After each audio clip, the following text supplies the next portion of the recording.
Years ago in downtown Fort Wayne. We've all heard stories that begin this way.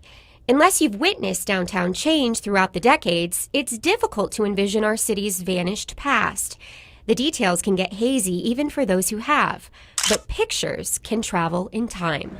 The Dear Downtown Photo Project combines the creativity of photographer Dan Baker and a growing nostalgia for pre-digital technology. It was just a contest that the Downtown Improvement District had put on.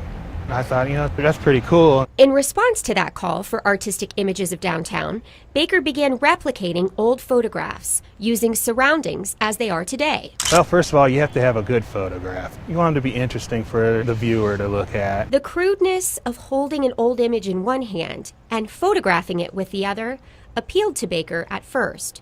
More recently, he's taken to blending the old and the new digitally. Trying to find as close to the exact spot the original photographer was standing as possible. If the original building isn't there, there may be buildings that were next door to it that still exist. Pint and Slice and the Dash Inn, it's still there, and you can still line them up. You have to have a base point. Turns out those points of reference in downtown struck a chord with Fort Wayne residents past and present, who saw the winning project on the Downtown Improvement District's Facebook page. The feedback on it was it was overwhelming. They said they hadn't had any numbers like that on their site before. That was a few years ago.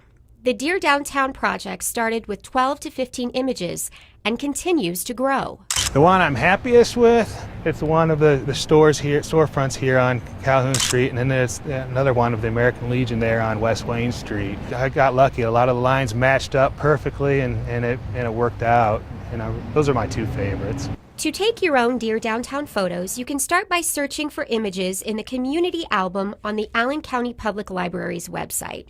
When you photograph in the present, Baker suggests you get the weather, time of year, and time of day as close to the past image as possible. If you got old photos and it's sitting there collecting dust in the photo albums, you can do something extra with them. For information on how to share your photos of downtown Fort Wayne, past or present, click the Photos tab at the top of our website, downtownfortwayne.com. Nearly a century ago, to perhaps 100 years from now, the Dear Downtown photo series could inspire a whole new generation of photographers to discover the history of their downtown. For Discover Downtown, I'm Carrie Houston.